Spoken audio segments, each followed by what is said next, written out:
Hello বন্ধুরা, কেমন আছো সবাই? আশা করি ভালোই আছো।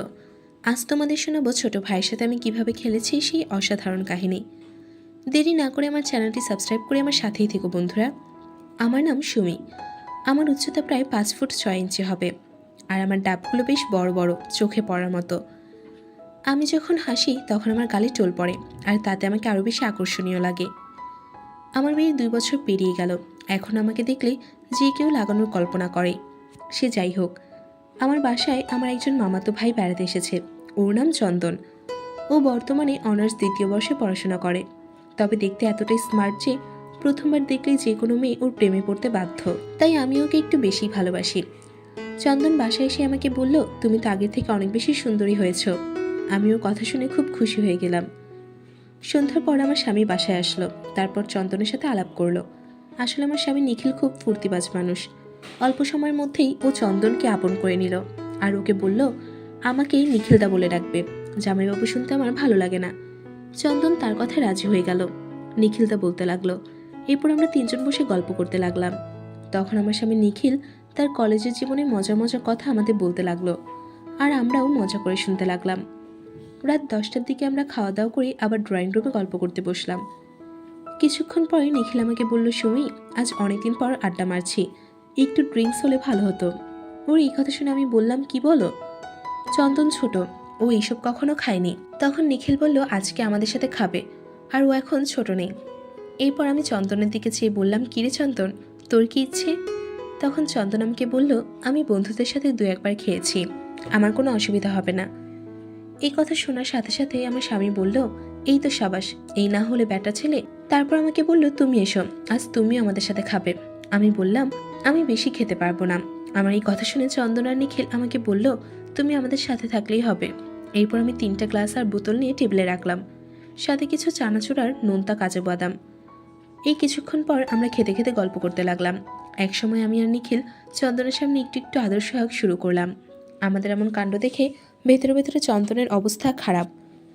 একটু পর দেখলাম নিখিল আমাকে নিয়ে বেডরুমে চলে গেল, কিন্তু নিখিল যাবার সময় চন্দনকে চোখ মেরে গেল। তাতে ওর বুঝতে অসুবিধা হলো না যে এখন আমরা কি করতে চলেছি।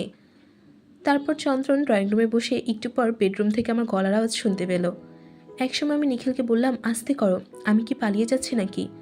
এসব শুনে চন্দন থাকতে না পেরে ওর রুমে গিয়ে ঘুমিয়ে পড়ল।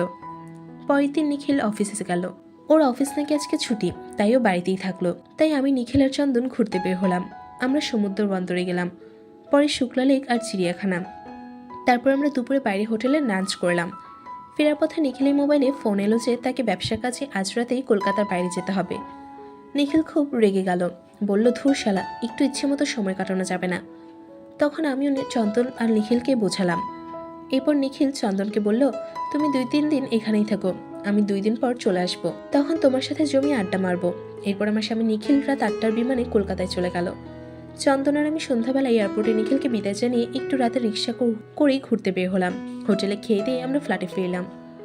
ফ্ল্যাটে এসে আমি নিজের রুমে চলে গেলাম, আর চন্দন ড্রয়িং রুমে বসে টিভি দেখতে লাগলো। একটু পর আমি ওকে এসে জিজ্ঞাসা করলাম, কে চন্দন, ভালো লাগছে না আজ? আয়, তুই আর আমি দুইজনে একটু খাই। আমার কথা শুনে চন্দন বলল, আপু, তুমি ইচ্ছে করলে আমার কোনো আপত্তি নেই। এরপর আমি 2টা গ্লাস আর বোতল নিয়ে এলাম। তারপর আমরা দুজনে আস্তে আস্তে ড্রিঙ্কস করতে লাগলাম আর গল্প করতে লাগলাম। জানি না কতটা খেয়েছি, আমার মাথাটা বেশ ভারী হতে লাগলো, আর আমার কথা আবোল তাবোল হতে লাগলো। খানিক পর আমি চন্দনকে বললাম, তুই একটু বস, আমি একটু চেঞ্জ করে আসি। এরপর আমি চেঞ্জ করতে চলে গেলাম। এরপর আমি যখন চেঞ্জ করে ফিরে এলাম, তখন আমাকে দেখে চন্দন আঁতকে উঠল, আরও নড়াচড়া শুরু করলো। তখন আমি একটা গোলাপি নাইটি পরেছিলাম, আর কিছু পরিনি, তাই ডাবগুলো বেশ ভালোই বোঝা যাচ্ছে। দেখি চন্দন আমাকে বলল, আপু, তুমি আমার সামনে এভাবে থাকলে আমি নিজের উপর কন্ট্রোল রাখতে পারবো না। আমি ওর এই কথা শুনে উচ্চস্বরে হাসতে হাসতে বললাম, চাচি আমাকে সব বলেছে। তখন চন্দন আমাকে জিজ্ঞাসা করলো, মানে? আমি বললাম, মানে হলো, চাচির কাছে তোর সব কথা শুনেছি আমি, এখন তুই আমাকে দেখা, তারপর আমি তোকে দেখাবো। তারপর আমি আবার বললাম, আমি তোরটা একবার দেখতে চাই, আমি তোর কাছে কতটা আকর্ষণীয়, আমাকে দেখে সত্যি সত্যি রেডি হয়েছে কিনা। আমার এই কথা শোনা মাত্র আমাকে দেখালো। তখন আমি অবাক হলাম যে তা ভাষায় প্রকাশ করা যাবে না।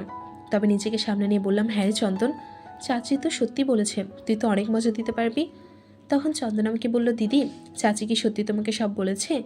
আমি বললাম, না বললে আমি তোকে কিভাবে বলছি, আর তুই তো জানিস চাচি আর আমার সম্পর্ক বান্ধবীর মতো। এরপর আমি ওকে বললাম, চন্দন, চাচির মতো আমাকে মজা দিবি? তখন চন্দন আমাকে বলল, কিন্তু আপু, নিখিলদা যদি জানতে পারে তখন খুব খারাপ হবে। আমি বললাম, আমরা কেউ যদি না বলি তাহলে নিখিল কিভাবে জানবে?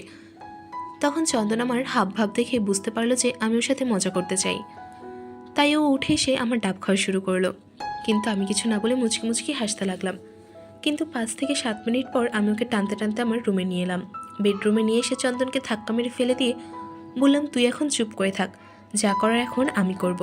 চন্দন বলল, ঠিক আছে, তুমি আখের রস খাও, তবে আমাকেও ডাব খাওয়াতে হবে। আমি বললাম, অবশ্যই দেব, কিন্তু তার আগে আমাকে মজা করতে দে। আগে আমি, তারপর তুই। এরপর আগে আমি শুরু করলাম, কিন্তু একটু পরে আমি পাগলের মতো হয়ে গেলাম, কারণ আমি যা স্বপ্নেও ভাবিনি তাই আমার চন্দন দিতে লাগলো। আমার স্বামী নিখিলও ভালো পারে, কিন্তু চন্দনের কাছে সে কিছুই না। তাই প্রথমবারে আমরা প্রায় 1 ঘন্টা মজা করলাম। 2 বছর আগে আমার সব কিছু হয়ে গেলেও আজ হঠাৎ আমার খুব বেশি কষ্ট হচ্ছিল, তাও অন্যরকম একটা ভালো লাগা আমার মনের ভেতরে কাজ করছে। সেই রাতে আমরা আরও 3 বার করলাম। পরের দিন আমাদের খুব ভালো কাটলো।